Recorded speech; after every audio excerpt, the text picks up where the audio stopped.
گزارش ہے کہ جب یہ ویڈیو پر اپلوڈ یوٹیوب پر اپلوڈ کیا جائے اگر تو وہاں سے اس کو ضرور دیکھیں، اور اگر آپ کو اردو اچھا روانی سے پڑھنا آتی ہے تو آپ اسے پڑھیں تو بھی کافی ہے۔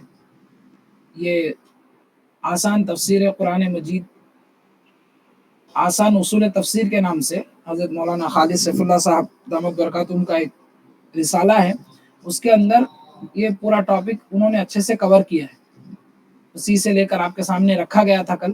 بہت قیمتی باتیں کہ قرآن مجید کی جمع اور قرآن مجید کی تدوین کیسے ہوئی، یہ ٹاپک بھی کل آیا تھا۔ اس کے بعد ایک ٹاپک جو کل رہ گیا تھا وہ یہ ہے کہ قرآن مجید محفوظ ہے، قرآن مجید جو ہے وہ محفوظ ہے۔ یہ ٹاپک انشاءاللہ آج آخر میں آئے گا۔ کیا رائے ہے آپ لوگوں کی، یہ پہلے کر لیا جائے یا آج کا درس پہلے کر لیا جائے؟ اس لیے کہ ٹاپک بہت اہم ہے۔ ہمارے اعظمی صاحب فرمائیے۔ جیسا آپ صحیح سمجھے مولانا، جس طریقے سے آسانی سے سمجھ سکیں، اگر آپ سمجھتے ہیں کہ وہ ضروری ہے تو وہ کور کرے، آپ بہتر جانتے ہیں۔ جی اسکرین پہ صحیح دکھ رہا ہے آپ لوگوں؟ جی دکھ رہا ہے، اسکرین پہ تو دکھ رہا ہے۔ پیج نمبر کیا دکھ رہا ہے اسکرین پہ؟ درس کی مقاصد، ٹاپک کا نام، پیج نمبر تو نہیں دکھ رہا ہے۔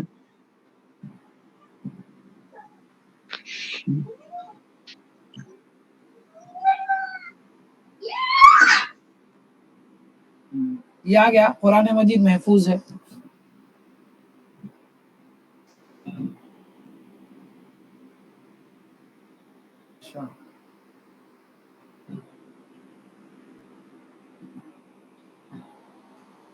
دیکھیے بسم اللہ الرحمن الرحیم، یہ بہت اہم ٹاپک ہے۔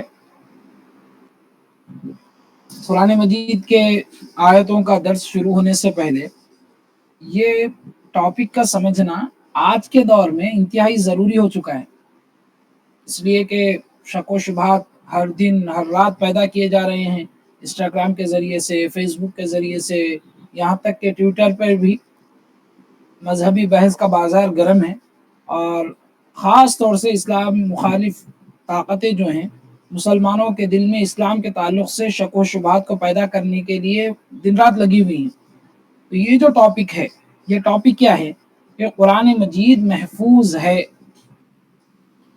اللہ تعالیٰ سے لے کر حضور صلی اللہ علیہ وسلم نے صحابہ کو جو قرآن مجید دیا تھا، من و عن، وہ ہم تک جوں کا تو محفوظ ہے۔ یہ ہے آج کا ٹاپک۔ الحمدللہ بحیثیت مسلمان یہ ہمارا عقیدہ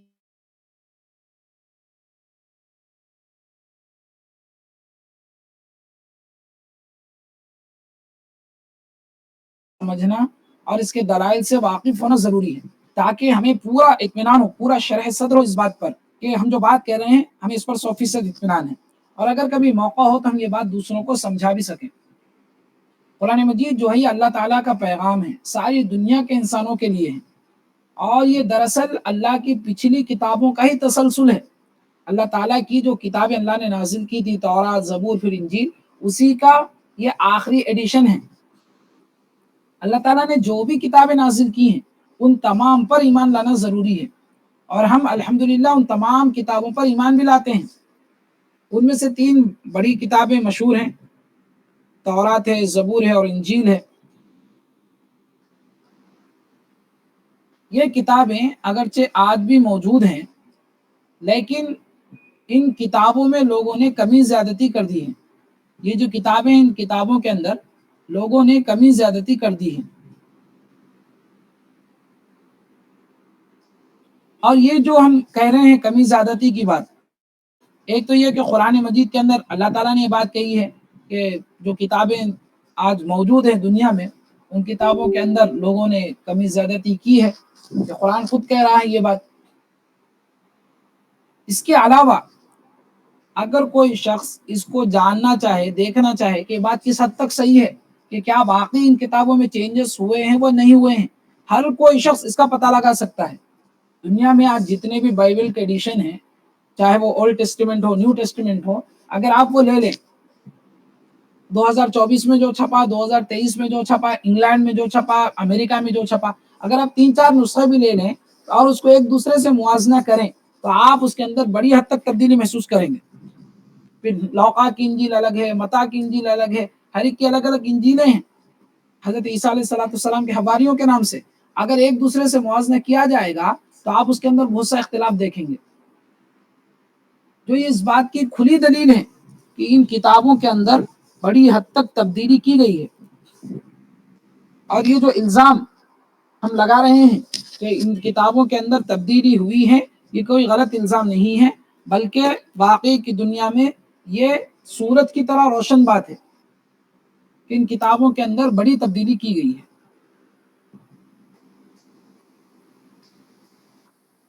قرآن مجید چونکہ اللہ کا آخری کلام ہے، آخری پیغام ہے، اور اللہ کے نبی علیہ السلام کے بعد کوئی نبی آنے والا نہیں ہے، اس لیے قرآن مجید کی حفاظت کی ذمہ داری اللہ تعالیٰ نے لی ہے.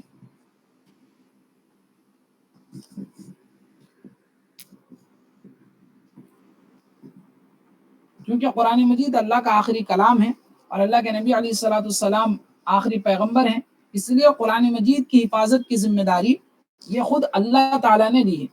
اللہ تعالیٰ کا ارشاد ہے انا نحن نزلنا الذکر وانا له لحافظون، کہ بے شک ہم نے ہی اس قرآن کو نازل کیا ہے اور ہم ہی اس کی حفاظت کرنے والے ہیں. جس چیز کی حفاظت کی ذمہ داری خود اللہ تعالیٰ لے لے تو اس چیز کے محفوظ ہونے میں کیا شبہ ہو سکتا ہے. اگر ہم اس کو عقلی طور پر سمجھنا چاہیں، اس کے دلیلوں پر غور کرنا چاہیں تو یہاں پر 2 سوال جواب ہیں. بہت بڑے مفتی گزرے ہیں کفایت اللہ دہلوی، تو حضرت کی کتاب ہے تعلیم الاسلام، اس کے اندر یہ بات انہوں نے بہت اچھے طریقے سے سمجھائی ہے. وہ کیا ہے، وہ سوال قائم کرتے ہیں کہ قرآن مجید کو اترے ہوئے 1300 سال سے زائد کا عرصہ ہو چکا ہے، تو اس بات کی کیا دلیل ہے کہ ہمارے پاس جو قرآن ہے یہ اللہ ہی کی کتاب ہے؟ اس بات کی کیا دلیل ہے؟ اس کے جواب میں کہتے ہیں کہ یہ قرآن وہی اصلی قرآن ہے جو حضور پہ نازل ہوا تھا. اس کی بہت سی دلیلیں ہیں، اس میں سے چند آسان دلیلیں ہم بیان کیے دیتے ہیں. پہلی دلیل، ایک چیز ہے، دیکھیے، تواتر. تواتر کا مطلب کیا ہے کہ جس بات کے نقل کرنے والے اتنی کثرت سے ہوں کہ ان سب کا جھوٹ بولنا عقل کے نزدیک محال ہو.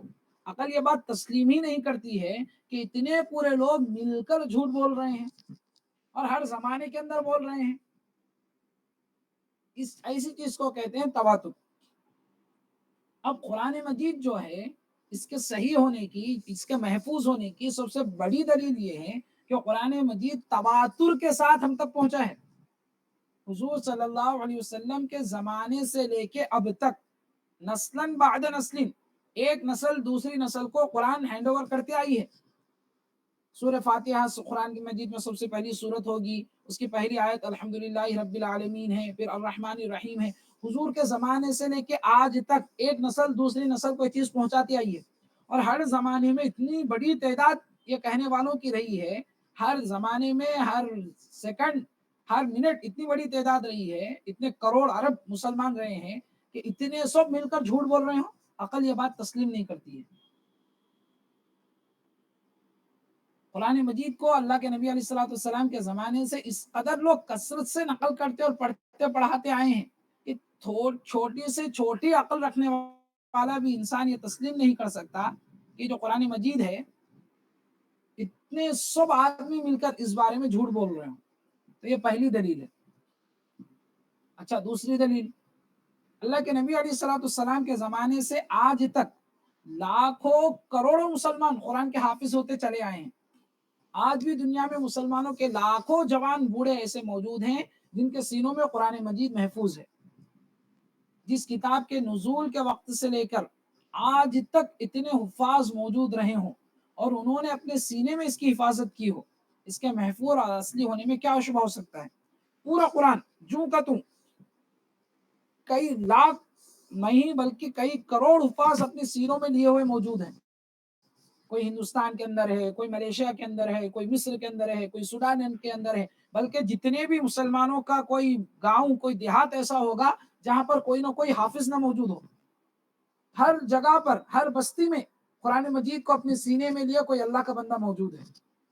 تو اتنی بڑی تعداد جنہوں نے اپنے سینوں میں قرآن کی حفاظت کی ہو، اس کے محفوظ ہونے میں کیا شبہ ہو سکتا ہے. پھر تیسری بات کہ قرآن مجید کی ذمہ داری، حفاظت کی ذمہ داری یہ اللہ نے خود اپنے ذمہ لی ہے. تو جس چیز کی حفاظت کی ذمہ داری اللہ نے لی ہو، اس کے محفوظ ہونے میں کیا شبہ ہو سکتا ہے. پھر چوتھی دلیل اس کی یہ ہے کہ قرآن مجید نے اپنے نزول کے وقت دعویٰ کیا تھا. کیا دعویٰ کیا تھا؟ کہ اس قرآن کے جیسی کوئی صورت کوئی شخص نہیں بنا سکتا. قرآن نے چیلنج کیا تھا، وَإِن كُنتُم فِي رَيْبٍ مِّمَّا نَزَّلْنَا عَلَىٰ عَبْدِنَا فَأْتُوا بِسُورَةٍ. پہلے یہ چیلنج دیا گیا تھا کہ پورا کا پورا قرآن لے کے آؤ. اگر تمہیں یقین نہیں ہے اس کے کلام اللہ ہونے پر تو پورا کا پورا قرآن لے کے آؤ. کوئی کسی نے ایکسپٹ نہیں کیا تو قرآن نیچے اترا. نیچے اتر کر قرآن نے کہا کہ 10 سورتیں لے کے آؤ، 10 صورتیں ہی بنا کر پیش کر دو.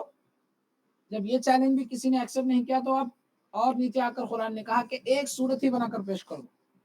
تو یہ جو دعویٰ قرآن نے اپنے ابتدائی دنوں میں کیا تھا کہ قرآن مجید کے جیسی کوئی صورت کوئی بنا نہیں سکتا، آج تک یہ دعویٰ اپنی جگہ پر موجود ہے. نہ کسی نے اس کے بنانے کا دعویٰ کیا ہے اور نہ ہی کوئی بنا سکتا ہے. یہ اس بات کی کھلی دلیل ہے کہ قرآن مجید وہی اصلی قرآن مجید ہے جو حضور رسول کریم صلی اللہ علیہ وسلم پر نازل ہوا تھا. یہ 4 دلیلیں حضرت نے لکھی ہیں، مفتی کفایت اللہ صاحب دہلوی نے. ایک اور دلیل اس کی یہ بھی سمجھ میں آتی ہے اگر آپ غور کریں تو دنیا میں جتنی بھی قرآن مجید کے نسخے موجود ہیں، جتنے بھی قرآن مجید کے نسخے دنیا میں موجود ہیں، چاہے وہ مصر کے ہوں، چاہے ہند کے ہوں، چاہے عرب کے ہوں، یا کسی انگریز ملک کے ہوں، کسی انگلش کنٹری کے ہوں، آج کے ہوں یا 1000 سال پرانے ہوں، اور اسی طریقے سے دنیا بھر میں جتنے حفاظ موجود ہیں، چاہے وہ کسی بھی ملک کے رہنے والے ہوں، ان تمام میں ذرا برابر بھی فرق نہیں ہے. ایک لفظ آگے پیچھے نہیں ہے. دنیا میں لاکھوں کی تعداد میں حفاظ ہیں، دنیا کے الگ الگ ملک میں، الگ الگ بستی میں، الگ الگ قریے میں موجود ہیں، اور ہر جگہ قرآن کتنے کروڑوں نسخے موجود ہیں. آپ اپنی بستی ہی میں جا کر دیکھ لیجئے کہ آپ کی بستی کی ایک مسجد کے اندر قرآن کے کتنے نسخے ہوں گے. ایسے کتنے کروڑ نسخے پوری دنیا میں پھیلے ہوئے ہیں. کسی نسخے کے کسی صفحے کی کسی آیت میں کوئی فرق موجود نہیں ہے. تو یہ بھی اس بات کی ایک بہت بڑی دلیل ہے کہ قرآن وہی قرآن ہے جو اللہ کے نبی علیہ الصلوۃ والسلام ہمیں عطا کر کے دیے تھے. اللہ کے نبی نے جو قرآن ہمیں دیا ہے یہ وہی قرآن ہے. اور یہ ایسی مسلم حقیقت ہے کہ تعصب رکھنے والے غیر مسلم بھی اس کا انکار نہیں کر سکے. سر ولیم مایور کے نام سے ایک گورنر گزرے ہیں، لیفٹیننٹ گورنر آف امریکہ، سر ولیم مایور. وہ ایک بہت بڑے رائٹر تھے. انہوں نے کتاب لکھی دی لائف آف محمد صلی اللہ علیہ وسلم. اس کے اندر انہوں نے یہ بات کہی ہے کہ ہم پورے دعوے کے ساتھ، پورے یقین کے ساتھ یہ بات کہہ سکتے ہیں کہ یہ قرآن کا ایک ایک لفظ محمد کا ہے، جیسا کہ مسلمان اس کے ایک ایک لفظ کو اللہ کا خیال کرتے ہیں. یعنی اس نے یہ کہا کہ جو قرآن محمد صلی اللہ علیہ وسلم اپنی امت کو دے کر گئے ہیں یہ وہی قرآن ہے، اس میں کوئی شک نہیں ہے. آگے اس نے یہ کہا کہ یہ اور بات ہے کہ مسلمان اسے اللہ کی کتاب مانتے ہیں، ہم اسے محمد صلی اللہ علیہ وسلم کے الفاظ مانتے ہیں. تو اس نے اس قرآن کو اللہ کی کتاب ماننے سے تو انکار کیا، لیکن یہ بات اس نے تسلیم کی کہ جو قرآن محمد صلی اللہ علیہ وسلم نے اپنی امت کو دیا تھا آج تک وہی قرآن اپنی پوری اصلی شکل میں دنیا میں محفوظ ہے.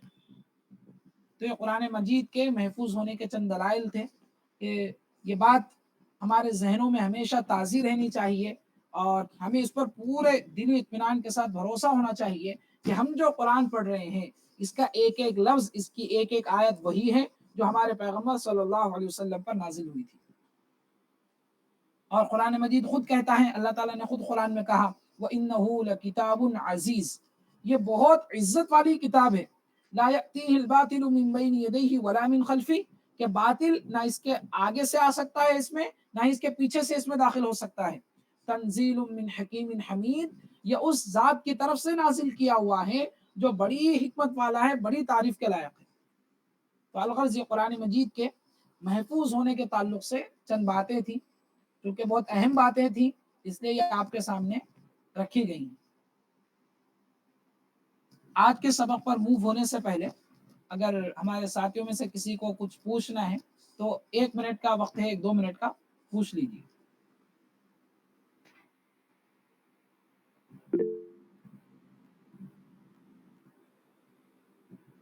چلیے آگے بڑھ رہا ہوں. اگر کسی کو کچھ پوچھنا ہے تو 1 منٹ ہے، پوچھ لیجیے، ورنہ پھر آج کا سبق شروع کیا جائے گا. السلام علیکم مولانا، مجھے ایک سوال تھا کہ جی جی جو قرآن کا جو پہلا شکل تھا وہ آج کا جو اور آج کا ہے، جو آرڈر آف سوراس ہے یا پارا ہے، جی جی وہ سیم تھا پہلے بھی؟ مطلب جیسے جی علم کا دیکھیے آتا ہے الف لام میم. جی جی یہ آپ یہ پوچھ رہے ہیں کہ قرآن مجید کی جو ترتیب ہے صورتوں کی، کہ پہلے سورہ جی فاتحہ پھر سورہ بقرہ، یہ پہلے بھی جی ایسا ہی تھا؟ یہ آپ کا سوال ہے. جی جی کل کی کلاس کے اندر یہ بات بڑی تفصیل سے آئی تھی کہ قرآن جی مجید کی جب بھی آیتیں نازل ہوتی تو اللہ کے نبی علیہ الصلوۃ والسلام صحابہ کو یہ بتلا دیا کرتے تھے حضرت جبرائیل کے بتلانے سے کہ یہ سورہ کی یہ آیت فلاں سورے کی ہے، فلاں آیت سے پہلے کی ہے، فلاں آیت کی بعد کی ہے. اس طریقے سے تمام سورے جو ہے، تمام صورتوں کی آیتیں اپنے اپنے صورتوں میں لکھ دی گئی. پھر اس کے بعد جہاں تک آرڈر کی بات ہے کہ پہلے کون سا سورہ ہوگا بعد میں کون سا سورہ ہوگا، یہ ترتیب بھی صحیح قول کے مطابق اللہ کے نبی علیہ الصلوۃ والسلام نے ہی صحابہ کرام کو بتلائی تھی، اور وہ ترتیب خود اللہ تعالیٰ نے اللہ کے نبی علیہ الصلوۃ والسلام کو بتلائی تھی. تو جو آرڈرز ہے صورتوں کا، یہ بھی اللہ تعالیٰ ہی کی طرف سے ہے. یہ جو آپ کو فائل بھیجی گئی ہے گروپ کے اندر، یہ PDF کے اندر آپ پڑھیے، انشاءاللہ اس میں وہ بات اور تفصیل سے آپ کے سامنے آ جائے گی. جی جی چلیے آج کے سبق کی طرف موو کرتے ہیں. بسم اللہ الرحمن الرحیم. سب سے پہلی بات، درس میں آگے بڑھنے سے پہلے یہ بات آپ حضرات یاد رکھیے اور ذہن میں رکھیے کہ یہ جو ہم درس دے رہے ہیں یہ خاص ترتیب سے، ہم سورہ فاتحہ سے اس درس کو شروع نہیں کر رہے ہیں. قرآن کی جو ترتیب ہے، بلکہ چند خاص صورتوں کا انتخاب کر کے اس کا درس ہو رہا ہے. چونکہ ہمارے سامنے وقت بہت کم ہے، بس 20 ہی دن کا وقت ہمارے پاس ہے، آخر عشرے میں یہ درس نہیں ہوگا، اور 1 گھنٹے ہی کا وقت ہے روزانہ. لہٰذا خاص صورتوں کا ایک خاص ترتیب سے درس ہو رہا ہے. وہ ترتیب کیا ہے، کیوں ہے، وہ آج کے سبق کے ختم پر آپ کے سامنے آئے گی. تو آج کا جو ہمارا پہلا درس ہے وہ سورۃ العصر ہے. قرآن مجید کی 3 آیتوں پر مشتمل یہ ایک سورہ ہے، لیکن یہ بہت اہم سورت ہے قرآن مجید کی. اس کی فضیلت ہے، حضرت عبید اللہ رضی اللہ عنہ فرماتے ہیں، حضرت عبید اللہ فرماتے ہیں کہ رسول اللہ صلی اللہ علیہ وسلم کے صحابہ میں سے 2 شخص ایسے تھے کہ جب بھی وہ آپس میں ایک دوسرے سے ملتے تو اس وقت تک جدا نہیں ہوتے تھے جب تک کہ وہ ایک دوسرے کے سامنے سورہ والعصر نہ پڑھ لیں. جب تک وہ ایک دوسرے کے سامنے سورہ والعصر نہیں پڑھ لیتے، وہ ایک دوسرے سے جدا نہیں ہوتے تھے. یعنی ہر وقت ایک دوسرے کو سورہ والعصر کا پیغام یاد دلاتے رہتے تھے. اتنی اہم بات ہے سورہ والعصر کے اندر. اور امام شافعی رحمۃ اللہ علیہ بہت بڑے عالم گزرے ہیں، بلکہ مکتب فکر کے بانی ہیں. امام شافعی رحمۃ اللہ علیہ فرماتے ہیں کہ لوگ اگر صرف یہ ایک سورہ میں غور کر لیتے تو ان کی ہدایت کے لیے سورہ کافی تھا. پورے قرآن کا نچوڑ، پورے قرآن کی سمری اللہ نے یہ 3 آیتوں کے اندر رکھ دی ہے کہ جو بات پورے قرآن میں پھیلا کر بیان کی گئی ہے اس کا خلاصہ یاد رکھنے کے لیے یہ 3 آیتوں کے اندر دے دیا گیا ہے. اس لحاظ سے قرآن مجید کی بہت اہم ترین صورت ہے.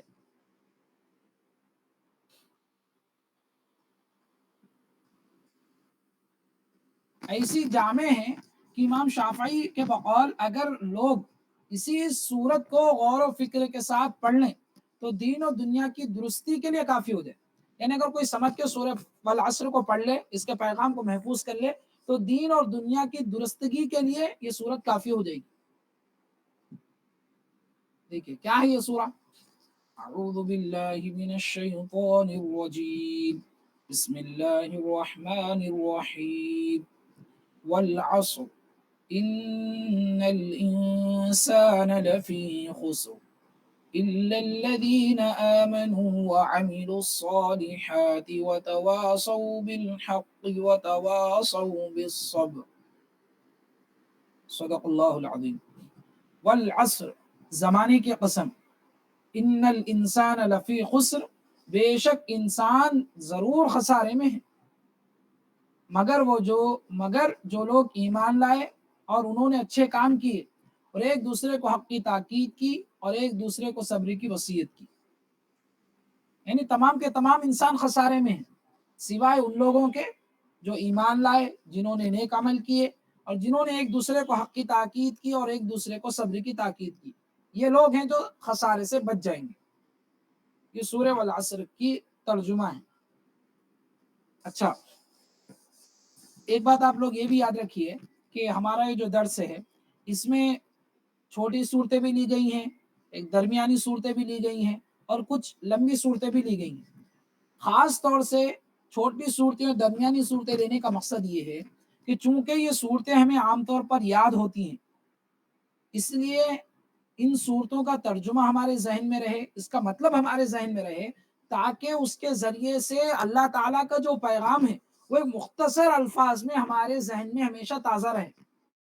یاد رکھنے میں چونکہ آسانی ہے، اس لیے بھی ان صورتوں کو آپ کے سامنے درس کے طور پر پیش کیا جا رہا ہے کہ ہم اس کے پیغام کو محفوظ کر لیں، اپنے اندر آبزرو کر لیں. دیکھیے سورہ والعصر، اس صورت میں اللہ تعالیٰ نے زمانے کی قسم کھا کر یہ بات فرمائی ہے کہ پورے کے پورے انسان بڑے خسارے میں ہیں. اس خسارے سے بچنے والے، اس نقصان سے بچنے والے وہ لوگ ہیں جو 4 چیزوں کے پابند ہوں گے: ایمان، عمل صالح، دوسروں کو حق کی نصیحت و وصیت اور صبر کی وصیت، حق کی تاکید اور صبر کی تاکید. دین و دنیا کے خسارے سے بچنے کے لیے اس سورے میں 4 کاموں کو ضروری قرار دیا گیا ہے. ان میں سے جو پہلے 2 کام ہیں، ایمان اور عمل صالح، اس کا تعلق خود انسان کی اصلاح سے ہے، یعنی میرا ایمان اچھا ہو جائے، میرے اعمال اچھے ہو جائیں. اور دوسری 2 چیزوں کا تعلق یہ دوسرے مسلمانوں کی ہدایت سے ہے، دوسرے مسلمانوں کی اصلاح سے ہے، یعنی خود دین پر چلتے ہوئے دوسروں کو حق کی تاکید کرنا اور دوسروں کو صبر کی تاکید کرنا. اس کی جو پہلی آیت ہے اس میں زمانے کی قسم کھائی گئی ہے. والعصر، زمانے کی قسم کھائی گئی ہے. اس سے وقت کی اہمیت کا اندازہ ہوتا ہے. یہ باتیں ہم لوگ یاد رکھیے، یاد رکھنے کی نیت سے سنیے. اللہ تعالیٰ مجھے بھی اور آپ کو عمل کی توفیق عطا فرمائے. پہلی آیت میں اللہ تعالیٰ کیا فرما رہے ہیں؟ والعصر، قسم ہے زمانے کی. زمانے کی قسم کھائی جا رہی ہے. یہ بات یاد رکھیے کہ قسم جو ہے وہ صرف اللہ کی کھانا جائز ہے ہمارے لیے، لیکن اللہ تعالیٰ کو اختیار ہے کہ اللہ تعالیٰ جس کی بھی قسم کھانا چاہیں اللہ کھا سکتے ہیں، لیکن ہم جو ہے وہ صرف اللہ تعالیٰ ہی کی قسم کھائیں گے. اچھا، یہ بات ضمناً آ گئی. اللہ تعالیٰ زمانے کی قسم کھا رہے ہیں اس کی اہمیت کو بتلانے کے لیے، اس کا امپورٹنس بتلانے کے لیے اللہ تعالیٰ زمانے کی قسم کھا رہے ہیں. اور کھا کر کیا فرما رہے ہیں کہ تمام کے تمام انسان خسارے میں ہیں. تو چونکہ یہاں پر زمانے کی قسم کھا گئی ہے، اس سے وقتی کی اہمیت کا اندازہ ہوتا ہے. اب زمانے میں جو ہے، زمانے کے معنی بتلانے کے لیے عربی میں بہت سے الفاظ ہیں. دہرون کا بھی لفظ عربی میں موجود ہے، خود قرآن مجید میں ایک اور جگہ پر یہ لفظ آیا ہے. لیکن یہاں پر عصر یہ لفظ استعمال کیا گیا ہے زمانے کو بتلانے کے لیے، جس کے مفہوم میں 2 باتیں شامل ہیں. پہلی بات یہ کہ عصر کا ایک مطلب ہے تیزی سے گزرتا ہوا زمانہ. عصر کا ایک مطلب کیا ہے؟ تیزی سے گزرتا ہوا زمانہ. دوسرا مطلب ہے گزرا ہوا زمانہ، پاسٹ، جو زمانہ گزر چکا ہے وہ زمانہ. یعنی عصر کا مطلب زمانہ ہے ہی ہے، اس کے ساتھ ساتھ ایک مطلب اس کا یہ بھی ہے وہ زمانہ جو تیزی سے گزر رہا ہے، اس کو اگر بتلانا ہو تو عربی میں عصر لفظ استعمال کرتے ہیں. اسی طریقے سے جو زمانہ گزر چکا ہے اس کو بتلانے کے لیے بھی عربی میں عصر لفظ استعمال کرتے ہیں. اس سے کیا بات سمجھ میں آتی ہے کہ تیزی سے گزرتا ہوا زمانہ، یہ اگر مفہوم لیں تو کیا بات سمجھ میں آتی ہے؟ اس بات کی طرف توجہ دلانا مقصود ہے کہ ان وقت اور زمانہ ہی انسان کا اصل سرمایہ ہے. اسی میں وہ کچھ حاصل کر سکتا ہے. انسان جو بھی چیزیں حاصل کرتا ہے وہ زمانے کے اندر ہی حاصل کرتا ہے. وقت ہی کو یوٹیلائز کرتا ہے تو اسے کوئی چیز حاصل ہوتی ہے. وقت کو پڑھائی میں لگاتا ہے، ریسرچ کے اندر لگاتا ہے تو علم حاصل ہوتا ہے، کمانے کے اندر لگاتا ہے تو دولت حاصل ہوتی ہے. اور اگر اس وقت کا صحیح یوٹیلائزیشن نہیں کرتا ہے، وقت کو ایسے ہی چھوڑے رکھتا ہے تو وقت ضائع ہو جاتا ہے، اور اگر اس کا صحیح استعمال نہیں کرتا ہے تو نقصان اٹھاتا ہے۔ عربی کا شاعر کہتا ہے تیری زندگی چند گنے ہوئے سانسوں کا نام ہے، جب ان میں سے ایک سانس گزر جاتا ہے تو تیری عمر کا 1000 کم ہو جاتا ہے۔ اللہ تعالیٰ نے انسان کو اس کے عمر کے قیمتی اوقات کا بے بہا سرمایہ دے کر ایک تجارت پر لگایا ہے۔ اگر انسان اپنی عقل سے کام لے گا اور اس کو خالص نفع بخش کاموں میں لگائے گا تو اس سے جو نفع حاصل ہوگا اس کی کوئی حد نہیں ہے، اور اگر اس کے خلاف نقصان دہ کاموں میں اگر لگا دے گا وقت کو تو نفع کی کیا امید ہوگی؟ جو اصل سرمایہ ہے، جو اصل کیپٹل ہے، وہ بھی ضائع ہو جائے گا۔ صرف یہ نہیں کہ کیپٹل ضائع ہو گیا، پروفٹ آنے والا ہاتھ سے نکل گیا، بلکہ سینکڑوں جرائم کی سزا عائد ہو جاتی ہے۔ اب اللہ تعالیٰ کی طرف سے یہ جو کیپٹل ہمیں دیا گیا انویسٹ کے لیے، یعنی اللہ تعالیٰ نے ہمیں کیپٹل دیا اور دے کر کہا کیسے انویسٹ کرو، ہم نے اسے ضائع کر دیا تو اللہ تعالیٰ کی طرف سے پھر اس پر سزا بھی ہے۔ اگر سزا نہ بھی ہوتی تو یہ نقصان کیا کم ہے کہ کیپٹل ہم نے ضائع کر دیا، اس سے جو کھربوں کا پروفٹ ہم کما سکتے تھے وہ پروفٹ ہمیں حاصل نہیں ہوا۔ اور یہ جو بات کہی جا رہی ہے کہ انسان کا جو وقت ہے یہ اس کا سرمایہ ہے، یہ اس کا کیپٹل ہے، خود حدیث کے اندر اس کی طرف اشارہ ہے۔ حدیث پاک کے اندر ہے کل الناس یغدو، مسلم شریف کی حدیث ہے، کل الناس یغدو، کہ ہر انسان دن کا آغاز کرتا ہے، فبائع نفسہ فمعتقها او معبقها، تو اپنا سودا کرتا ہے۔ ہر انسان جو صبح کرتا ہے وہ کیا کرتا ہے؟ اپنا سودا کرتا ہے، یا تو خود کو آزاد کرا لیتا ہے یا خود کو تباہ کر لیتا ہے۔ یعنی یہ کہا جا رہا ہے کہ ہر دن انسان اپنی جان، اپنے وقت کو انویسٹ کرتا ہے۔ اب یا تو وہ اس انویسٹمنٹ کو محفوظ طریقے سے باہر نکال لیتا ہے پروفٹ کماتے ہوئے، یا پھر اس انویسٹمنٹ کو ضائع کر لیتا ہے، تباہ کر لیتا ہے۔ تو انسان کا یہ جو وقت ہے جو تیزی سے گزر رہا ہے، یہ انسان کا کیپٹل ہے، اور یہ جو وقت ہے یہ بہت تیزی سے گزر رہا ہے۔ اللہ تعالیٰ نے انسان کو جو عمر کا جو سرمایہ دیا ہے، اللہ نے جو ہمارے لیے انویسٹ کیا ہے، یہ کوئی سالڈ چیز نہیں ہے، کوئی منجمد چیز نہیں ہے کہ آلو انویسٹ کیے ہیں کہ 10 دن رکھ کے بیچنا چاہے تو آپ بیچ سکتے ہیں، ایسی کوئی چیز نہیں ہے، بلکہ یہ کیسی ہے، اس کی مثال ایک سرمایہ کی ہے، لیکوڈ کی ہے، جو ہر منٹ ہر سیکنڈ بہ رہا ہے۔ اس سے اگر کسی کو نفع حاصل کرنا ہے تو بہت ہوشیار آدمی چاہیے جو بہتی ہوئی چیز سے نفع حاصل کر لے۔ اس کی مثال ایسی ہے کہ گویا کوئی برف کا کاروبار کر رہا ہے، دھوپ کے وقت میں ٹھہر کر برف بیچ رہا ہے، تو اب اس برف سے اگر فائدہ اٹھانا ہے تو کتنا چوکنا رہنا پڑے گا۔ دوپہر کا وقت ہے، تیز دھوپ ہے، اور برف بیچنے والا شخص کیا کر رہا ہے؟ وہ بیٹھا ہوا فون میں ریلز گھما رہا ہے، 10 منٹ 15 منٹ اس میں لگا رہا ہے۔ ظاہر سی بات ہے کہ برف پگھلے گا اور پروفٹ تو چھوڑیے، اس کا انویسٹمنٹ ضائع ہو جائے گا۔ تو ایک بزرگ اس لیے فرماتے ہیں کہ وہ برف بیچنے والی کی دکان پر گئے تو اس کی تجارت کو دیکھ کر وہ کہنے لگے کہ آج مجھے سورہ والعصر کی تفسیر سمجھ میں آ گئی۔ کہ سورہ کے اندر اللہ تعالیٰ یہ کہہ رہے ہیں کہ جو انسان ذرا بھی غفلت کرے گا اپنے وقت کے تعلق سے تو اس کا یقینی وقت پانی بن کر ضائع ہو جائے گا۔ انسان کی عمر بھی اس برف والے کی برف کی طرح تیزی سے پگھل رہی ہے، ہو رہی ہے زندگی مثل برف کم، زندگی برف کی طرح کم ہو رہی ہے، چپکے چپکے، رفتہ رفتہ، دم بدم، کہ انسان کی جو زندگی ہے یہ تیزی سے کم ہو رہی ہے، تیزی سے پگھلتی جا رہی ہے۔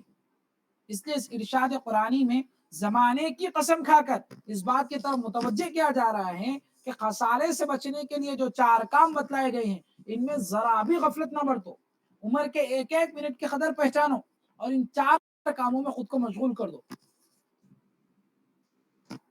زمانے کا جو ایک مطلب تھا تیزی سے گزرنا، اس کو سامنے رکھیں تو یہ نصیحت ہمیں قرآن سے ملتی ہے کہ ہم اپنے اوقات کو ضائع نہ کریں، خاص طور سے رمضان کا جو قیمتی وقت ہمیں ملا ہے ہم اس کے ایک ایک سیکنڈ کو قیمتی سمجھیں، اس کے ایک ایک سانس کو ہم قیمتی سمجھیں کہ ہمارا یہ وقت اچھے طریقے سے یوٹیلائز ہو جائے۔ دوسرا جو مطلب اس سے سمجھ میں آتا ہے العصر لفظ سے، اس کا ایک مطلب یہ ہوگا گزرا ہوا زمانہ، پاسٹ ٹینس، جو زمانہ گزر چکا ہے۔ اس کو سامنے رکھے تو یہ بات سمجھ میں آتی ہے کہ زمانے کی قسم اور آگے کی بات میں ایک مناسبت یہ بھی ہے کہ انسانوں کی تاریخ یعنی انسانوں کی جو ہسٹری ہے جو ہیومن ہسٹری ہے پوری دنیا کی اب تک کی، وہ اس بات پر گواہ ہے جو آگے بات کہی جانے والی ہے. یعنی اللہ تعالیٰ جو آگے بات کہہ رہے ہیں کہ تمام انسان خسارے میں ہیں سوائے ان لوگوں کے جو یہ 4 کام کہیں، اللہ تعالیٰ یہ بتلانا چاہتے ہیں کہ دیکھو میں جو یہ آگے بات کہہ رہا ہوں، اگر تمہیں یہ چیک کرنی ہے تو انسانوں کی پوری ہسٹری پڑھ لو. پوری ہیومن ہسٹری اس بات پر گواہ ہے کہ جن لوگوں نے یہ کام کیے وہی کامیاب ہوئے، جن لوگوں نے یہ کام نہیں کیے وہ دنیا میں بھی برباد ہوئے اور آخرت میں بھی برباد ہوئے. پھر پورے قرآن مجید میں اس کو بہت سی صورتوں کے اندر بتلایا گیا ہے کہ گزشتہ قوموں میں جنہوں نے اللہ کے اس دیے ہوئے سرمایہ کی قدر نہیں کی، ایمان نہیں لائے، اعمال اچھے نہیں کیے، تو دنیا میں انہیں کیسی سزا دی گئی. قوم نوح کا کیا انجام ہوا، قوم عاد کا کیا انجام ہوا، قوم صالح کا کیا انجام ہوا، پورے قرآن میں تذکرے بکھرے پڑے ہیں. تو اس سے ایک بات یہ بھی سمجھ میں آتی ہے والعصر، العصر کے اس لفظ سے کہ آگے جو بات کہی جا رہی ہے پوری ہیومن ہسٹری اب تک کی اس بات پر گواہ ہے کہ جو یہ کام نہیں کریں گے وہ تباہ و برباد ہو جائیں گے. چلیے دوسری آیت ہے ان الانسان لفی خسر، کہ انسان جو ہے یہ خسارے میں ہے. اگر آپ غور کریں گے تو آپ کو سمجھ میں آئے گا کہ لفی خسرن، یہ خسرن کے اوپر تنوین ہے، 2 زبر 2 زیر 2 پیش کو تنوین کہتے ہیں. خسر کا لفظ یہاں پر نکرہ لایا گیا ہے، اس پر تنوین ہے. عربی میں تنوین کا ایک معنی آتا ہے عظیم، بڑا. کسی چیز کو بڑا ذکر کرنے کے لیے بھی عربی میں تنوین کو لایا جاتا ہے. یعنی جو لوگ بھی یہ 4 کام نہیں کریں گے وہ بہت بڑے خسارے میں ہیں. تو ان الانسان لفی خسر کا ترجمہ کیا ہوگا کہ بے شک انسان بہت بڑے خسارے میں ہے. اچھا یہاں پر خسارے سے مطلب کیا ہے، نقصان کا مطلب کیا ہے یہاں پر؟ تو فرمائے کہ جو نقصان ہے یہاں پر اس سے مراد جہنم ہے. اس سے بڑا نقصان کیا ہو سکتا ہے کہ جس عمر اور وقتوں کو استعمال کر کے انسان ہمیشہ کی بادشاہت والی جنت حاصل کر سکتا تھا، اپنے رب کی رضا حاصل کر سکتا تھا، اپنے رب کا دیدار حاصل کر سکتا تھا، اس وقت اس عمر کو اس نے ضائع کر دیا. جنت تو ہاتھ سے گئی ہی، ساتھ میں جہنم کی سخت سزا بھی حصے میں آئی. جنت گئی، اب ایسا نہیں کہ چلو جنت نہیں ملی تو ایسے ہی چلو رہ جاؤ حیدرآباد کے اندر، نہیں، بلکہ جنت تو گئی ہی ہے، جہنم کی سزا بھی ہے اوپر سے. تو اس سے بڑا خسارہ اور کیا ہوگا؟ آج اس بات کو سمجھنے کی ضرورت ہے کہ اصل کامیابی اور اصل نقصان ہے کیا. آج کیا ہوا، آج کل مسلمانوں میں کامیابی اور ناکامی کا تصور بدل گیا. کامیابی کا پیمانہ ہمارے پاس دنیا کی شان و شوکت، مال و دولت ہے، پھر چاہے وہ شخص کتنا ہی اپنے رب کا نافرمان ہو، اس کے اخلاق کتنے ہی گھٹیا ہوں. جو شخص ملینئر ہے، بلینئر ہے، مثال کے طور پر ایلان مسک ہے، تو ہمارے پاس سکسیسفل شخص کے ڈیفینیشن میں وہ پہلے آئے گا کہ دنیا کا سب سے امیر ترین آدمی، سب سے سکسیسفل آدمی. اور اگر کوئی کتنا ہی شریف ہے، کتنا ہی نیک ہے، لیکن اس کے پاس پیسہ نہیں ہے تو وہ سوسائٹی میں فیل اور ناکام سمجھا جاتا ہے. حالانکہ ہر وہ شخص جو آخرت پر یقین رکھتا ہے، جو جنت کو مانتا ہو، جس کے دل میں اللہ کی سلگائی ہوئی آگ، جہنم کا ذرا بھی خوف ہو، اس کے لیے سب سے بڑی کامیابی یہی ہوگی کہ اس کو جہنم سے بچا لیا جائے. جس کو آخرت پہ یقین ہے، آخرت کی ہولناکیاں جس کی آنکھوں کے سامنے ہیں، جس کو جنت کا عقیدہ جو رکھتا ہو، جہنم کے بارے میں جو یقین کرتا ہو، اس سے اگر پوچھا جائے کہ صاحب آپ کی سب سے بڑی کامیابی کیا ہوگی، سب سے بڑا اچیومنٹ آپ کے لیے کیا ہوگا، تو وہ کہے گا کہ مجھے اللہ جہنم سے بچا لے، یہ میری سب سے بڑی کامیابی ہوگی. خود قرآن مجید کے اندر اللہ نے بتلایا ہے کہ دیکھو اصل کامیاب کون ہے، اصل سکسیسفل بندہ کون ہے. فرمایا فمن زحزح عن النار، جس کو جہنم سے بچا لیا جائے، وادخل الجنت فقد فاز، اور جس کو جنت میں داخل کر دیا گیا فقد فاز، تو وہ اصل کامیاب ہے. کون کامیاب ہے؟ جسے جہنم سے بچا لیا جائے، جنت میں داخل کر دیا جائے، یہ ہے اصل کامیابی. ہم کامیابی کس کو سمجھ رہے ہیں کہ اچھے سے لگژری کار ہمارے پاس ہو، بڑا ہمارے پاس ایک گھر ہو، ایک بڑا سا ولا ہو، اس کے سامنے جو ہے اچھا بڑا گارڈن ہو، قیمتی گدے ہمارے گھروں پر موجود ہوں. یہ اللہ کی نعمتیں ہیں، اگر کسی کے پاس ہے تو اللہ کا شکر ادا کرے. لیکن ہمارے پاس کامیابی کا معیار ہی یہی ہے کہ بس یہ حاصل ہو گیا تو بس ہم کامیاب ہیں. نمازیں ہو رہی ہیں، نہیں ہو رہی ہیں، دین کے اندر کتنی ترقی ہو رہی ہے، ہم دین کے کاموں میں کتنا انوالو ہیں، کیا ہماری آخرت کے لحاظ سے ہم کامیاب ہو رہے ہیں نہیں ہو رہے، اس کی کوئی فکر نہیں ہے۔ حالانکہ اللہ تعالیٰ کہہ رہے ہیں کہ اصل سکسیسفل بندہ وہ ہے، اصل اچیومنٹ یہ ہے کہ جہنم سے بچا لیا جائے، جنت میں داخل کر دیا جائے۔ اور نقصان اٹھانے والے کون ہیں؟ تو قرآن کہتا ہے جن کے پلڑے ہلکے ہوں گے، قیامت میں جب اعمال کو تولا جائے گا، جس کے نیکیوں کا پلڑا ہلکا رہا، ومن خفت موازینہ، جس کے پلڑے ہلکے ہوں گے، فاولئک الذین خسروا انفسهم، یہی وہ لوگ ہیں جنہوں نے اپنی جانوں کو نقصان میں ڈالا، دنیا کی تجارت میں انہیں نقصان ہوا، یہ گھاٹے میں رہے، ان کا انویسٹمنٹ ضائع ہو گیا، فی جہنم خالدون، اور وہ ہمیشہ دوزخ میں رہیں گے۔ تو معلوم یہ ہوا کہ اصل خسارہ یہ ہے کہ انسان جہنم میں چلا جائے، اور اصل کامیابی یہ ہے کہ جہنم سے بچا کر جنت میں داخل کر دیا جائے۔ اس صورت میں کیا کہا جا رہا ہے کہ تمام کے تمام انسان زمانے کی قسم خسارے میں ہیں، تمام کے تمام انسان دوزخی ہیں، تمام کے تمام انسان جہنمی ہیں۔ پھر وہ جہنم سے بچیں گے کون؟ کون اس خسارے سے بچے گا؟ آگے 4 کام بتلائے جا رہے ہیں۔ کیا ہے وہ 4 کام؟ پہلا کام الا الذین آمنوا، انسان کی نجات کے لیے جو پہلا کام ہے، جن کاموں کو ضروری قرار دیا گیا ہے، ان میں سے پہلی چیز ہے ایمان۔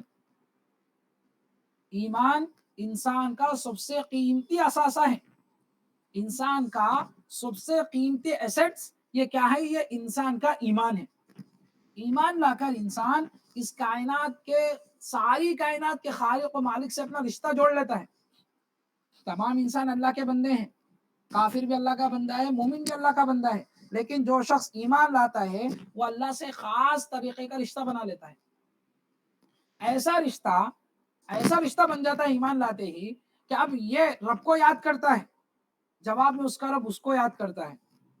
جو ایمان والا بندہ ہے، جو اللہ پر ایمان لا لیا، اب وہ اللہ کو یاد کرتا ہے، تو ادھر سے اللہ تعالیٰ اس کو یاد کرنا شروع کر دیتے ہیں۔ فَاذْكُرُونِی أَذْكُرْكُمْ، تم مجھے یاد کرو میں تمہیں یاد کروں گا۔ کتنی بڑی بات ہے، کسی بڑے کے سامنے ہمارا تذکرہ آ جائے، وہ ہمیں یاد کرنے، یہ کتنی بڑی قیمتی چیز ہوتی ہے۔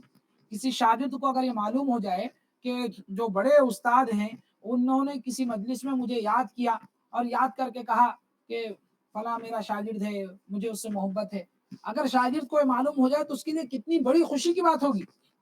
تو قرآن میں اللہ تعالیٰ یہ کہہ رہے ہیں کہ تم مجھے یاد کرو میں تمہیں یاد کروں گا۔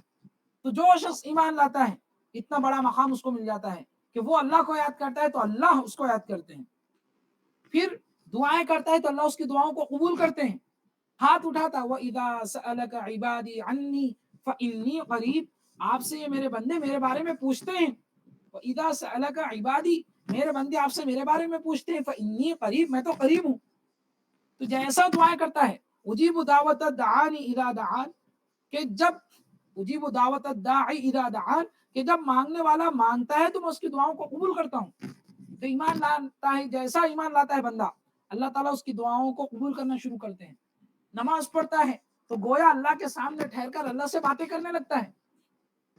آپ ہی سوچئے اگر کسی کو کوئی بادشاہ اس بات کی اجازت دے کہ وہ بادشاہ کے سامنے آ کر بادشاہ کے دربار میں بیٹھ کر اس سے بات کر سکتا ہے، اگر کوئی سعودی کے اندر ہے، سعودی کا بادشاہ ان کو یہ میسج کر دے کہ آپ ہمارے پاس آ کر ہمارے خاص دیوان خانے میں بیٹھ کر آپ 10 منٹ چائے پر مجھ سے بات کر سکتے ہیں، تو وہ اپنا اسٹیٹس لگائے گا، بلکہ پوری دنیا کی میڈیا پر خبر شائع کرائے گا کہ دیکھو سعودی کے بادشاہ سلمان نے مجھے آنے کی دعوت دی ہے، مجھے بات کرنے کی اجازت دی ہے۔ اور یہاں پر دیکھیے کتنی بڑی بات ہے کہ نماز میں ایمان والا بندہ ٹھہرتا ہے تو گویا وہ اللہ کے سامنے ٹھہر کر اللہ سے باتیں کرنا شروع کر دیتا ہے۔ حدیث پاک کے اندر فرمایا گیا کہ تم میں سے جو کوئی بندہ نماز پڑھتا ہے تو وہ اللہ سے سرگوشی کرنا شروع کر دیتا ہے، اللہ سے آہستہ آہستہ بات کرنا شروع کر دیتا ہے۔ تو اللہ کے نبی فرماتے ہیں تم غور سے دیکھ لو کہ تم کیا بات کر رہے ہو۔ تو ایمان کا مقام دیکھیے کہ ایمان جب بندہ لاتا ہے تو وہ نماز پڑھ رہا ہے تو گویا اللہ کے سامنے ٹھہر کر اللہ سے بات کر رہا ہے، اور جب سجدہ کرتا ہے ایمان والا تو کیا ہے حدیث کے اندر کہ گویا وہ رحمان کے قدموں پر اپنے سر رکھ دیتا ہے۔ اور اگر روزہ رہتا ہے، منہ میں بدبو پیدا ہو گئی مومن بندے کے، تو اللہ کو اتنی محبت ہوتی ہے ایمان والوں سے، حدیث کے اندر آتا ہے اللہ کے نبی علیہ الصلوۃ والسلام نے فرمایا کہ روزے دار کی منہ کی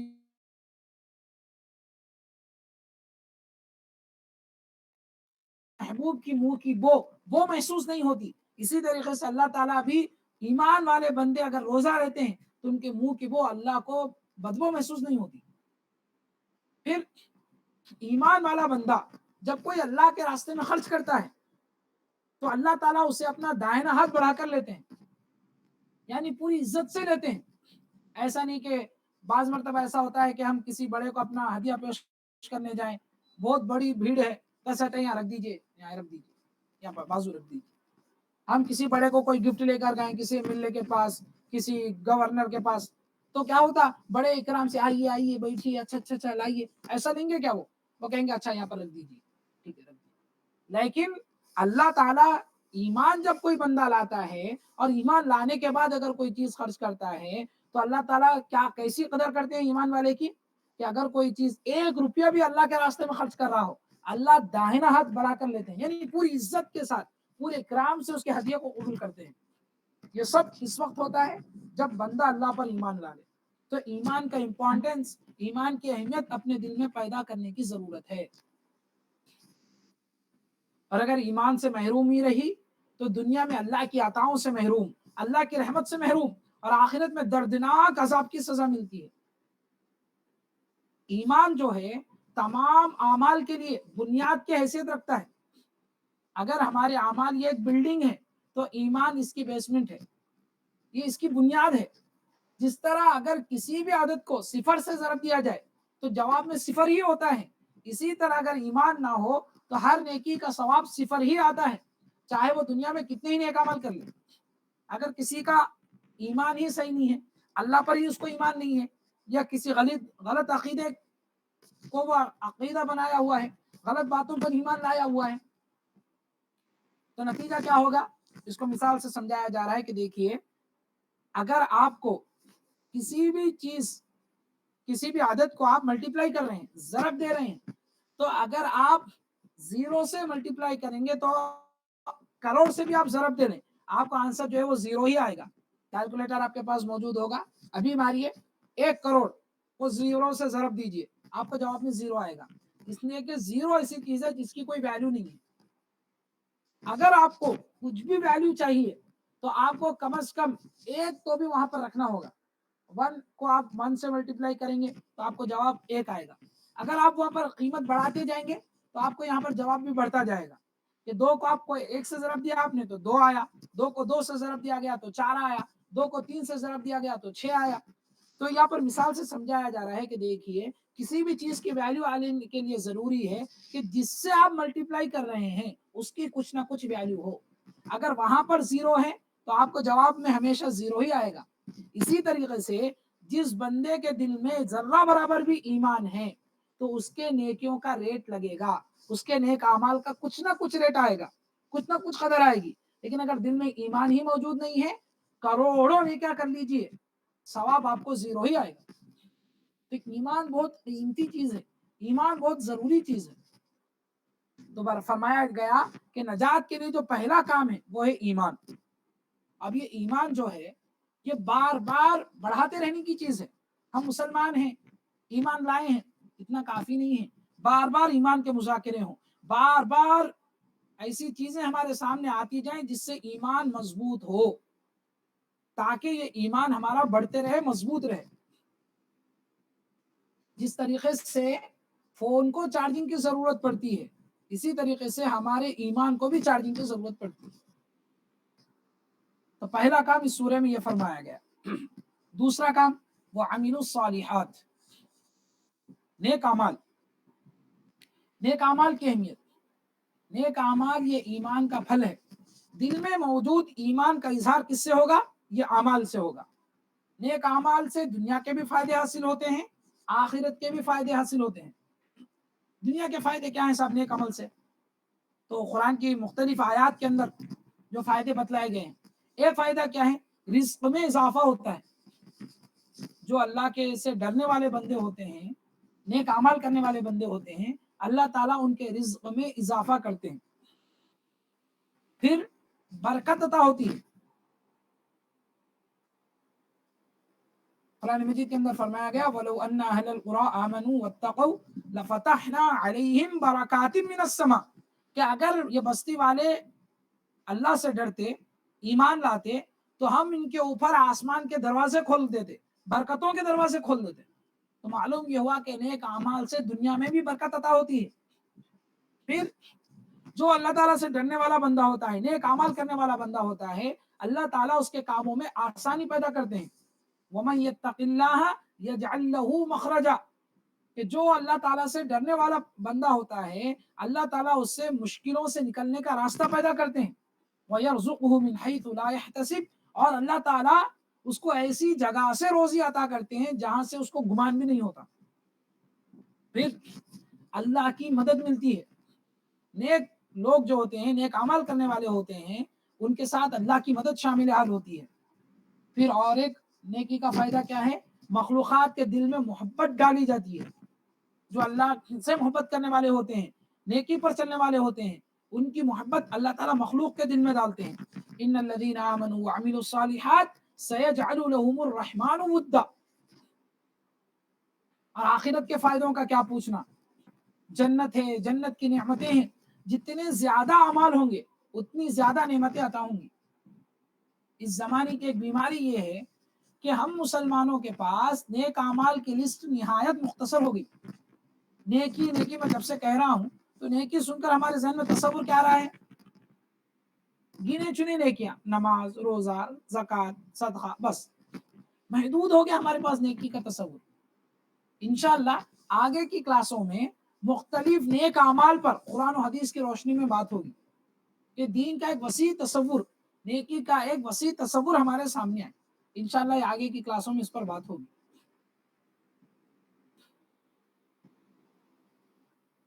تیسرا اور چوتھا کام جو اس آیت میں فرمایا گیا وہ کیا ہے؟ وَتَوَاصَوْا بِالْحَقِّ وَتَوَاصَوْا بِالصَّبْرِ۔ ایمان اور اعمال صالحہ کا تعلق انسان کی اپنی ذات سے ہے، اور سچے دین کی اور صبر کی تاکید کا تعلق دوسروں سے ہے۔ حق اور صبر کے کئی مطلب بیان کیے گئے ہیں۔ ایک مطلب یہ ہے کہ حق سے مراد دین اسلام ہے، صبر سے مراد دین پر جمنا ہے۔ شیخ الاسلام علامہ ابن تیمیہ رحمۃ اللہ علیہ فرماتے ہیں کہ عام طور پر انسان کو دین سے اور اعمال سے دور کرنے والی دو چیزیں ہیں۔ ایک ہے شبہات، دین کے بارے میں ڈاؤٹس پیدا ہونا۔ دوسرے ہے شہوات، انسان کے ڈیزائرز، انسان کی خواہشات، انسان کے وانٹس۔ تو جو شبہات ہیں وہ دین کے بارے میں دل و دماغ میں شک و شبہات پیدا ہو جائے تو انسان دین سے دور ہو جاتا ہے، اور اگر خواہشات کا غلبہ ہو جائے تو دین کو سچا ماننے کے باوجود وہ دین پہ چلنا اس کے لیے مشکل ہو جاتا ہے۔ دین کو سچا مانتے رہتا ہے لیکن چونکہ دل کا تقاضا ہے اس لیے گناہ بھی کرتا رہتا ہے۔ اس سے سمجھ میں آتا ہے کہ تواصوا بالحق سے مراد مسلمانوں کی علمی اصلاح ہے، اور تواصوا بالصبر سے مراد مسلمانوں کی عملی اصلاح ہے۔ اس سے چند باتیں معلوم ہوتی ہیں، انشاءاللہ ختم پہ ہے درس۔ کیا باتیں معلوم ہوتی ہیں کہ انسان کا خود نیک بن جانا یہ کافی نہیں ہے، بلکہ ایمان اور اعمال صالحہ کی دوسروں کو تاکید کرنا بھی ضروری ہے۔ انسان کا خود نیک بن جانا کافی نہیں ہے، بلکہ ایمان اور اعمال صالحہ کی دوسروں کو تاکید کرنا بھی ضروری ہے۔ میں نیک بن جاؤں گا، میں دیندار رہوں گا، اتنا کافی نہیں ہے۔ پھر اس آیت میں ایک لفظ آیا ہے تواصو، جو وصیت سے بنا ہے۔ کسی شخص کو تاکید کے ساتھ مؤثر انداز میں نصیحت کرنے کو وصیت کہتے ہیں، اس لیے مرنے والے کی بات کو، نصیحت کو بھی وصیت کہا جاتا ہے۔ یعنی اس میں کہا جا رہا ہے کہ ہم پوری مؤثر انداز میں، پوری توجہ کے ساتھ، پورا اثر طور پر ایک دوسرے کو دین کی تاکید کرتے رہیں۔ آج کل دیندار لوگ بھی ان دو کاموں سے غافل ہیں، صرف اپنے عمل کرنے کو کافی سمجھ رہے ہیں، حالانکہ ہر شخص پر اس کی استطاعت کے مطابق دین حق کی تاکید کرنا، نیکی کی تلقین کرنا، برائیوں سے روکنا فرض عین ہے۔ آپ کی جتنی استطاعت ہے اس کے مطابق لوگوں کو دین کی دعوت دینا یہاں پر ضروری ہے۔ خاص طور سے اپنے گھر والوں کی فکر کرنا تو ہر ایک پر لازم ہے، فرض عین ہے، جس کے بارے میں قیامت میں پوچھو گی۔ اپنے گھر والوں کے تعلق سے، بیوی کے تعلق سے پوچھو گی، ماں باپ کے تعلق سے پوچھو گی کہ ادب کے دائرے میں رہ کر آپ نے ان کو دین کی طرف بلایا نہیں بلایا، بچوں کی آپ نے دین کے بارے میں نگرانی کی یا نہیں کی۔ آج کل عجیب ہے، باپ نمازوں کا پابند ہے لیکن بیٹے کی نمازیں نہیں ہو رہی ہیں، اس سلسلے میں کوئی توجہ نہیں ہے۔ بڑا بھائی کو نماز کی بھی توفیق ہو رہی ہے، اعتکاف کی توفیق ہو رہی ہے، تراویح کی توفیق ہو رہی ہے، اور چھوٹا بھائی جو ہے وہ فرض نمازیں بھی چھوڑ رہا ہے، بڑا بھائی اس کو کسی دن سمجھا نہیں رہا ہے۔ نہیں، فرمایا وہ تواصوا بالحق، سچائی کی ایک دوسرے کو تاکید کرتے رہنا، حق کیا ہے نا حق کیا ہے، صبر کی ایک دوسرے کو تاکید کرتے رہنا، یہ بھی ضروری ہے۔ صبر کے 3 مطلب ہیں، ایک ہے نیکی کرنے برائی سے بچنے میں دل پر جبر کرنا، یعنی جتنا بھی دل نہ چاہے تو بھی زبردستی کرنا۔ دوسرا، دین پر چلنے میں جو تکلیف پہنچے اس پر صبر کرنا، یعنی نماز پڑھنا سے کوئی روک رہا ہے، نماز پڑھنے پر تکلیف دے رہا ہے، پھر بھی نماز پڑھنا۔ پھر اس سے یہ بات بھی سمجھ میں آتی ہے، اس میں تفاعل کا صیغہ استعمال کیا گیا ہے، تواصو، تواسا یا تواسا، یہ لفظ استعمال ہوا ہے اس میں۔ اس سے یہ نقطہ معلوم ہوتا ہے کہ سچائی کی تاکید اور دین کو پر جمنے کی تاکید کرنا یہ خاص افراد کی ذمہ داری نہیں ہے بلکہ پوری امت کی مشترکہ ذمہ داری ہے۔ تو آج کا جو درس ہوا اس میں یہ بات ہمارے سامنے آئی کہ اللہ تعالیٰ قسم کھا کر یہ بات فرما رہے ہیں کہ تمام کے تمام لوگ خسارے میں ہوں گے، بس وہی لوگ خسارے سے بچیں گے جو یہ 4 کام کریں گے۔ اس میں سے پہلا کام کیا ہے؟ ایمان، دوسرا ہے عمل صالح، تیسرا ہے حق کی ایک دوسرے کو تاکید، اور چوتھا ہے صبر کی ایک دوسرے کو تاکید۔ آج کا جو درس ہے وہ مکمل ہو چکا ہے۔ آگے آئندہ اسباق کی کیا ترتیب ہوگی یہ بات آپ کے سامنے آئے گی، اس سے پہلے اگر کسی کو کچھ پوچھنا ہے تو وہ پوچھ سکتے ہیں۔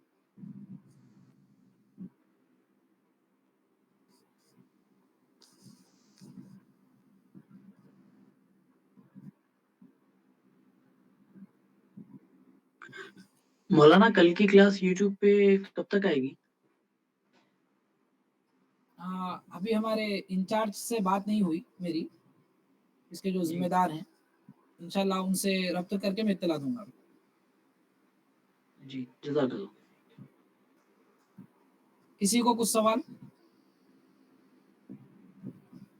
اچھا دیکھیں، مختصر وقت میں آگے کی جو ترتیب ہوگی کلاسز کی وہ ہم سمجھ لیں گے۔ آگے جو صورتوں کی درس ہوگا وہ اسی ترتیب پر ہوگا، یعنی یہ جو 4 کام بتلائے گئے ہیں ان 4 کاموں کی ترتیب پہ انشاءاللہ باتیں ہمارے سامنے آئیں گی۔ پہلے ایمان سے متعلق صورتوں کا درس ہوگا، ایسی صورتیں قرآن مجید کی اس کا انتخاب کیا جا رہا ہے جس کے پڑھنے سے ہمارے دل میں ایمان میں اضافہ ہو، خاص طور سے جو قرآن کے بنیادی بلیفس ہیں، بنیادی عقیدے ہیں، توحید ہے، رسالت ہے، آخرت ہے، اس کے بارے میں جو قرآن نے مؤثر صورتیں نازل کی ہیں اللہ تعالیٰ نے قرآن میں، اس میں سے چند صورتوں کا انتخاب کیا جائے اور اس کی ہمارے سامنے ایسا اس کا درس ہو کہ وہ صورتیں پڑھتے رہنے سے ہمارے ایمان میں اضافہ ہمیں محسوس ہوتا رہے، گویا کہ ایک میڈیسن ہمیں مل جائے اپنے ایمان کو ہمیشہ تازہ کرنے کے لیے۔ یہ انشاءاللہ ہمارے سامنے ایسے صورتیں آئیں گی۔ دوسرا، حضرت السلام علیکم، میرا سوال تھا جی جی جی جی حضرت، یہ آپ جو بتا رہے تھے کہ جیسے کہ ذمہ داری ہوتی ہے اپنے گھر والوں کو تلقین کرتے رہیے دین، جی جی تو جیسے ہم اپنے گھر پہ دین کی باتیں کرتے ہیں، جیسے ہمارے گاؤں کا علاقہ ہے تو وہ غلط چیزوں میں بہت پھنسے ہوئے ہیں، جی جی تو ان چیزوں سے وہ باہر نکل نہیں رہے، ان کو ہم روز تنقید کرتے ہیں تو وہ ہمیں فرقہ واریت کا ڈھونگ دیتے ہیں اور ہمیں گالیاں تک دے دیتے ہیں۔ جی آپ کے سوال کا جواب تو اس انشاءاللہ صورت میں جی جی ابھی دوں گا میں۔ یہ جو کل کے آئندہ کے کلاسز کا جو ترتیب ہے وہ کچھ ہمارے سامنے آ جائے تو اچھا اچھا اچھا انشاءاللہ میں دے رہا ہوں اس کا جواب۔ جی حضرت۔ تو آگے جو ہے وہ پہلے ایمان کے متعلق باتیں ہمارے سامنے آئیں گی، دوسری جو چیزیں ہمارے سامنے آئیں گی وہ اسلام کے جو بنیادی اعمال ہیں، جو انسان کی مومنہ صفات کے تعلق سے جو چیزیں قرآن مجید کے اندر بیان کی گئی ہیں، عباد الرحمن الذین یمشون علی الارض ہونا، ایسی مختلف آیات ہیں جس میں ایک مومن کیسا ہوتا ہے، مومن کے اعمال کیسے ہوتے ہیں، اس کو ڈسکرائب کیا گیا ہے۔ تو ایسی آیتوں کا ایسی صورتوں کا انشاءاللہ ہمارے سامنے درس ہوگا. اسی طریقے سے سچائی کی تاکید کے لیے ابھی بات ہمارے سامنے ہے کہ سچائی کی ہم ایک دوسرے کو تاکید کریں. تو سچائی ہے کیا؟ اسلام ہی برحق مذہب کیوں ہے؟ اس کے تعلق سے ہمارے سامنے ایک قیمتی مضمون آئے گا اور اس طریقے سے ایک سورت کا بھی ہمارے سامنے درس ہوگا. آخر میں جو ہے صبر سے متعلق دین پر جمنے کے تعلق سے جو چیزیں قرآن مجید کے اندر اللہ تعالیٰ نے بتلائی ہیں وہ انشاءاللہ ہمارے سامنے آئے گی. اور ایک ٹاپک جو اس زمانے میں سمجھنا بہت ضروری ہے کہ دنیا میں مسلمانوں پر ظلم کیوں ہوتا ہے، آخر کیوں اللہ کی مدد فوراً نہیں آتی ہے. ہم دیکھ رہے ہیں کہ لاکھوں مسلمان مر رہے ہیں، بچوں تک کو ظلم کا شکار بنایا جا رہا ہے، تو فوراً اللہ کی مدد کیوں نہیں آ رہی ہے؟ یہ بھی دیکھ کر بعض لوگ کا ایمان جو ہے وہ ڈگمگاتا ہے کہ اگر اللہ ہے تو کیوں اللہ مدد نہیں کر رہا ہے. اس کے تعلق سے بھی اللہ نے قرآن مجید میں فرمایا ہے، وہ بھی انشاءاللہ اس کا بھی جو درس ہوگا وہ آخر میں ہمارے سامنے آئے گا. تو یہ 4 ترتیب سے 4 ٹاپکس پر قرآن مجید کے مختلف صورتیں ہمارے سامنے آئیں گی. آپ حضرات ان کلاسوں کو ضرور اس میں شرکت کریں تاکہ السلام ہمارے علیکم. سامنے یہ جو مضامین ہیں یہ ہمارے ذہن میں ہمیشہ تازہ رہیں. انشاءاللہ کل سے اسی ترتیب پر ہمارے سامنے یہ درس آئے گا. جی السلام ابھی علیکم. کچھ پوچھنا تھا مجھے. جی 1 منٹ. ابھی ہمارے ایک صاحب نے سوال کیا تھا. کس نے سوال کیا تھا سر؟ جی میں نے کیا تھا، محمد آصف. جی فرمائیے آصف صاحب. ہاں تو آپ بتائے رہے تھے نا تنقید کرتے رہیے اپنے گھر والوں کو خاص کر. جی تو ہم مطلب کہتے ہیں کئی بار اصل میں مسئلہ ہمارا علاقہ جو ہے گاؤں میں پڑتا ہے، تو گاؤں میں جاہلیت میں وہ لوگ ہیں. جی تو ان کو اگر ہم درس دیتے ہیں قرآن کی حدیث یا کسی چیزوں سے روکتے ہیں جو پرانے زمانے سے کرتے آ رہے ہیں، مثلا محرم میں ڈھول وغیرہ بجاتے ہیں اور جو ہے قرآن خوانی وغیرہ کا جو اہتمام کرتے ہیں، تو اس سے اگر ہم منع کرتے ہیں تو پہلی بات تو یہ ہے کہ ہمارے اوپر ایک لیبل لگا دیا جاتا ہے پھر کیا وجہ کا. جی اور دوسری چیز اگر ان سے الجھو تو پھر وہ کنٹروورسل چیز ہو جاتی ہے، وہ پھر برائی پڑ جاتی ہے. تو حضرت اس صورت میں کیا کروں؟ مطلب اپنے گھر والے ہیں ان کو میں کیسے کروں؟ اصل میں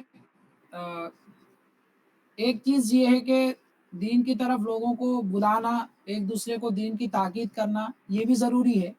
اسی طریقے سے یہ دین کی دعوت کے اندر حکمت کو ملحوظ رکھنا بھی ضروری ہے.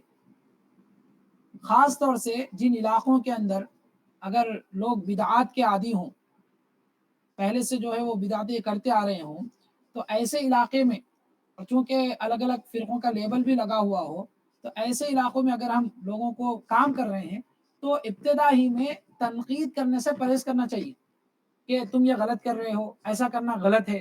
ایسا نہیں کرنا چاہیے، بلکہ جو چیز صحیح ہے اس کی طرف انہیں زیادہ سے زیادہ بلانا چاہیے. جیسے ہمارے اسی آن لائن ادارے کے جو ذمہ دار ہیں حضرت مفتی عبد المنان صاحب دامت برکاتہم، ان کے بارے میں ان کے صاحبزادے نے مجھ سے کہا کہ حضرت مفتی صاحب جس علاقے میں آئے تھے تو وہاں پر جو تھے بہت سے بدعات وغیرہ میں بھی لوگ مبتلا تھے. تو مفتی صاحب نے یہ نہیں کیا کہ پہلے سے پہلے لوگوں کو یہ کہنا شروع کر دیا کہ آپ غلط کر رہے ہیں، آپ غلط کر رہے ہیں، بلکہ مفتی صاحب نے یہ کیا کہ لوگوں کو نماز کی طرف پہلے بلایا کہ نماز کی اہمیت ہے، مسلمانوں پہ نماز پڑھنا ضروری ہے. نماز کی طرف بہت زیادہ انہوں نے لوگوں کو بلایا. اور جیسے ہی انسان دین سے قریب ہونا شروع ہوتا ہے، دین کا صحیح علم اس کے پاس آنا شروع ہوتا ہے، خود بخود بدعات سے نفرت اور بدعات سے دوری پیدا ہوتی جاتی ہے. تو ایسی لوگوں پہ ہمیں یہ کرنا چاہیے کہ ہم پازیٹیو چیزوں کے سامنے زیادہ لائیں، بجائے اس کے کہ ہم یہ کہیں کہ یہ غلط ہے تم نہ کرو، بجائے اس کے ہم اس کو یہ بتائیں کہ یہ صحیح ہے یہ کرو. نماز کی طرف ہم ان کو بلائیں. اور بعض علاقے میں بدعات کا اگر ماحول ہے تو ان کے سامنے اللہ کے نبی علیہ الصلوۃ والسلام کی محبت بہت زیادہ بیان کریں، اتنی زیادہ بیان کریں کہ انہیں یہ یقین ہو جائے کہ اس بندے سے زیادہ اللہ کے نبی علیہ الصلوۃ والسلام کا عاشق ہمارے علاقے میں کوئی نہیں ہے. اس کے بعد اگر ہم کوئی بات بولیں گے تو وہ ہماری بات سنیں گے. تو حکمت کو ہم ملحوظ رکھیں کہ پہلے کس چیز کی طرف ان کو بلانا ہے، پہلی کیا چیز ہے. مثال کے طور پہ بندے کو کلمے کا مطلب ہی نہیں معلوم ہے، ہم اسے سنت اور بدعت کا فرق سمجھا رہے ہیں، تو ظاہر سی بات ہے کہ حکمت کے خلاف ہے. تو ہم تنقید کرنے کے بجائے پہلے ان کو محبت سے قریب کریں. اور بعض علاقوں کے اندر ایسا ہوتا ہے کہ وہ چند بدعتوں پر رہنا ہی ان کی دین کی حفاظت کا سبب ہوتا ہے. ان کے پاس دین کا علم نہیں ہوتا ہے, قرآن مجید کی معلومات ان کے سامنے نہیں ہوتی ہیں, بس وہ جو چند کام کر رہے ہیں وہ اسی کو دین سمجھتے رہتے ہیں. اور بعض جگہ خطرہ یہ ہوتا ہے کہ اگر انہیں انہی کاموں سے بھی اگر روک دیا جائے گا تو وہ بالکل ہی دین سے دور ہو جائیں گے. یعنی آج تو چلیے محرم میں وہ تعزیہ بٹھا رہے ہیں, اگر اس سے روکا جائے گا تو کل کو یہ مندر چلے جائیں گے. اگر اتنی زیادہ خراب حالت ہے تو وہاں پر تنقید کرنے سے بجائے زیادہ سے زیادہ ان کو دین سے قریب کرنے کی کوشش کرنا چاہیے. ہر جگہ کے حالات الگ ہوتے ہیں, ہر جگہ کے جو ہے ماحول الگ ہوتا ہے, ہر جگہ کے لوگوں کی نفسیات الگ ہوتی ہیں. گاؤں کا ماحول ہے تو الگ نفسیات ہوگی, شہر کا ماحول ہوگا تو الگ نفسیات ہوگی, بدعت سے متاثر لوگ ہیں تو الگ نفسیات ہوگی. تو ہم اس حکمت کو ملحوظ رکھیں, تنقید سے ہم گریز کریں. پہلے ہم ان کو نمازوں کے قریب لائیں, کلمے کا انہیں مطلب بیان کریں. انشاءاللہ جب توحید کی بات ہمارے سامنے آئے گی تو اس کے اندر بھی ایک بات آپ کے سامنے آئے گی کہ شرک جو کرتا ہے انسان اس کی وجہ کیا ہوتی ہے, اور لوگوں کو شرک سے روکنا ہے تو ہمیں کس طریقے سے روکنا چاہیے. انشاءاللہ یہ بات انشاءاللہ آگے کے دروس میں ہمارے سامنے آئے گی. اور ایک کوئی کسی نے شکریہ سوال حضرت, آپ نے بتایا بہت سر. السلام علیکم. میں پوچھ رہا تھا جی جی جیسے کہ آپ بولے کہ عصر کا مطلب ہے گزرتا ہوا زمانہ, تو ایک ہمارے نماز میں بھی ایک عصر ہوتا ہے, تو کیا اس کا یہ والا نام کا کوئی لنکڈ ہے اس سے؟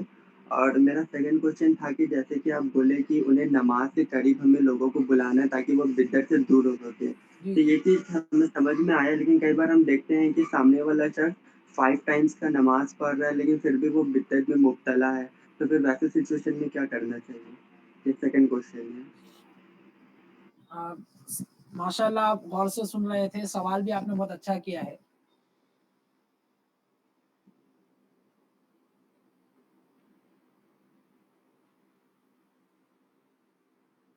اس کا جواب یہ ہے کہ بسا اوقات انسان, اچھا یہ بات کا اعلان ضروری ہے کہ کلاس ہو چکی ہے, اگر کسی کو جانا چاہتے ہیں تو وہ جا سکتے ہیں, میں اگر کوئی رہ کر سوالات اور جوابات بھی سننا چاہتے ہیں تو وہ بھی سن سکتے ہیں.